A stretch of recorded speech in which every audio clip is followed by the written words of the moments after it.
Alright guys, it's Brutal24 here, back with another video. I was supposed to make this video last night.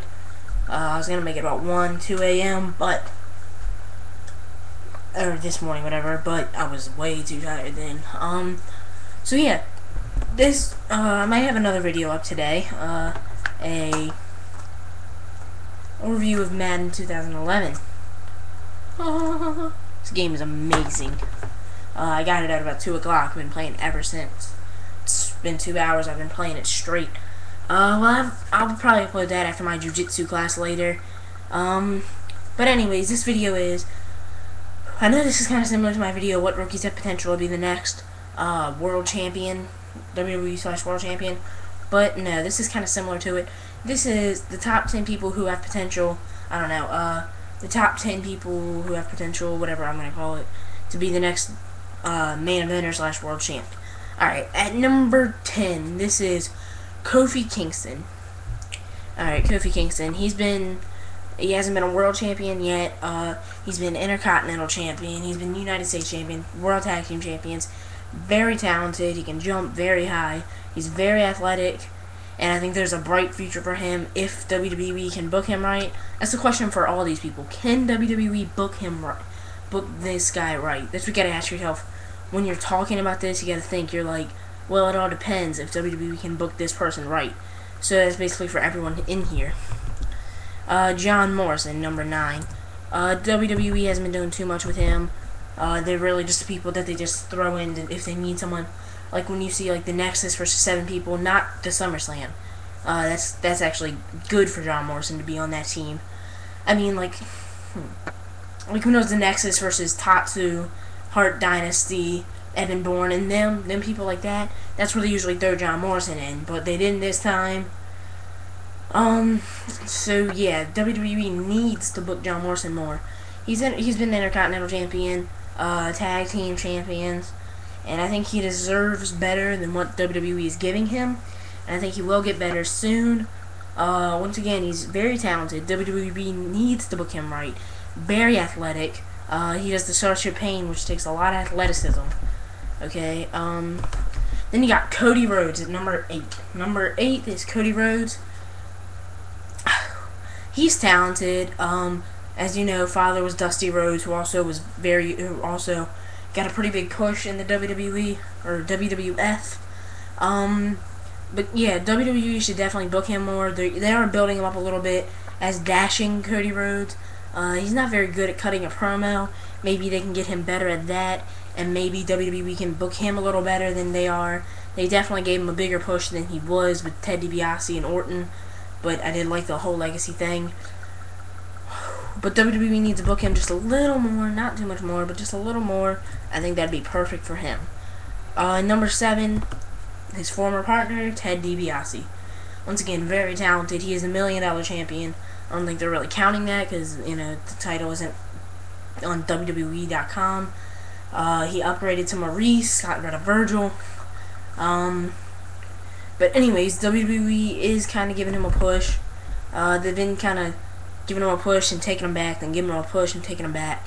I think they're stuck on what to do with him as well as they are with John Morrison. But Ted DiBiase, he definitely has potential to be like a future main eventer or a world champ. And number 6. Yes, number 6 is Drew McIntyre. Now he definitely, the chosen one, right? He's great. He's a good wrestler. He's not very athletic, but he's a great wrestler. And, well, he definitely has potential. I mean, he's been Intercontinental Champion before. He started by targeting R-Truth, and I think that helped him a lot. So, yeah. Alright, and then at number 5, you have Wade Barrett. He's a leader of the Nexus now, but hopefully someday they can split the Nexus up. I'll admit, some people don't like the Nexus, but you gotta admit, that's the biggest reason people watch Raw. Because of the Nexus, and you want to know what they're gonna do next. I really like what's going on with the Nexus. I like Nexus and Team Cena and crap. But, yeah, so I think Wade Barrett definitely, he should already have a title shot. But he doesn't, so, yeah. Whatever, he will be good. He will be a great wrestler someday.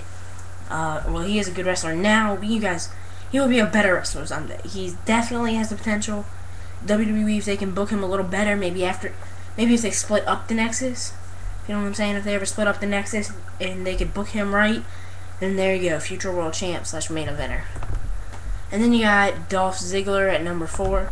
Some people may be asking, how come Dolph Ziggler is better booked ahead of Wade Barrett? Because it's not sure if Wade Barrett will leave the Nexus. I think he'll have a better chance of being world champ if he does. But yeah. And Dolph Ziggler. Yes, Dolph Ziggler, very talented. He has Vicky Guerrero on his side, which helps. He's now the Intercontinental Champion. Thank you. Alright, that was a little weird, but thank you. Dolph Ziggler is the Intercontinental Champion. So yeah, Dolph Ziggler number 4. If WWE can book him right. Alright, you gotta have that big if there. Number 3, and then Airborne. Once again, you guys may be asking, how is he number 3? Have you seen the big push? I mean, you've seen the push that happened recently? He went from people barely knowing him to, going against Chris Jericho and Edge and being part of a fight with Randy Orton in them. I mean, John Cena. John Cena, if it wasn't for him, Bourne wouldn't have that push. John Cena, basically, he's like the team leader. He tells the coach, which is in this case is Vincent Kennedy McMahon, the coach. He tells the coach who he thinks should get better, like promoted, who he thinks should get a push, or who he thinks should be hired. He basically has a say in what WWE does. If they like it, they'll do it. If they don't, they won't. But so yeah, if it wasn't for him, Bourne wouldn't be anything. He would still be that person who's only good enough as an NXT pro, and that's it. Like, Zack Ryder. No offense to Zack Ryder, he's very good, but the only potential he has so far is just being a pro, not a good wrestler like some pros.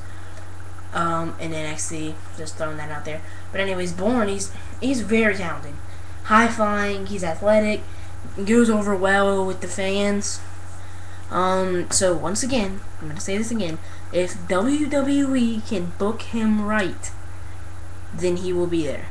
He will be a future main eventer / world champ. And then The Miz, you guys already know number 2, The Miz. I mean, he has to be. Well, he's Mr. Money in the Bank and the U.S. champ right now.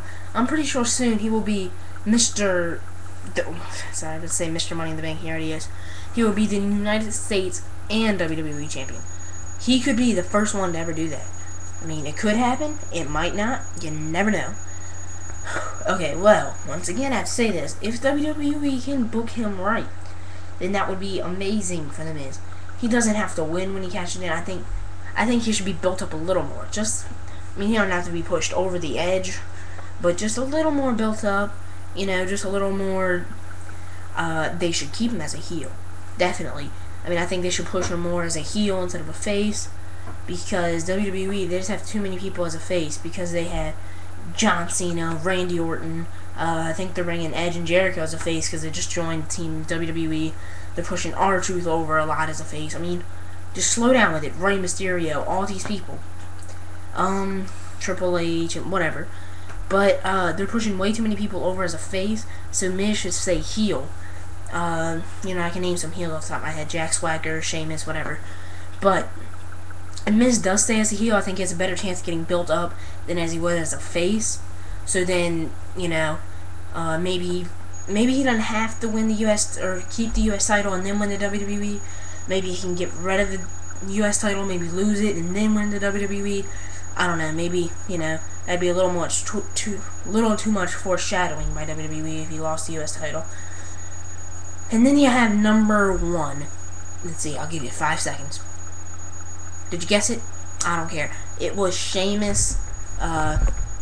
Sheamus, WWE champion right now, 2-time WWE champion in 2 years. He's a great wrestler. He's very talented. He's not too much athletic, but he's tough, very pale. That has nothing to do with him being future main eventer.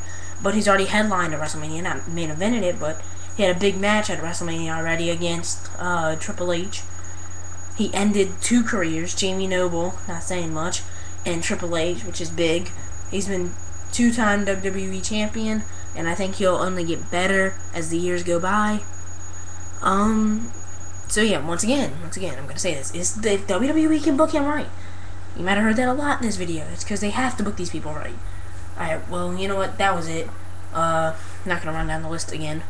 If you want to hear it, just run down it yourself. It'll be in the description. And later, when I get back from my jiu-jitsu class, yeah, I take jiu-jitsu, I will have a review of this bad boy, Madden 11. Been playing it the last 2 hours. Okay, guys, well, that was Brutal Boy 24. I don't really have a question for you guys. Alright, whatever. I didn't plan a question, so just, like, put the most random thing you can think of if you want to. I don't care. Alright, well, Brutal Boy 24 here. Peace out.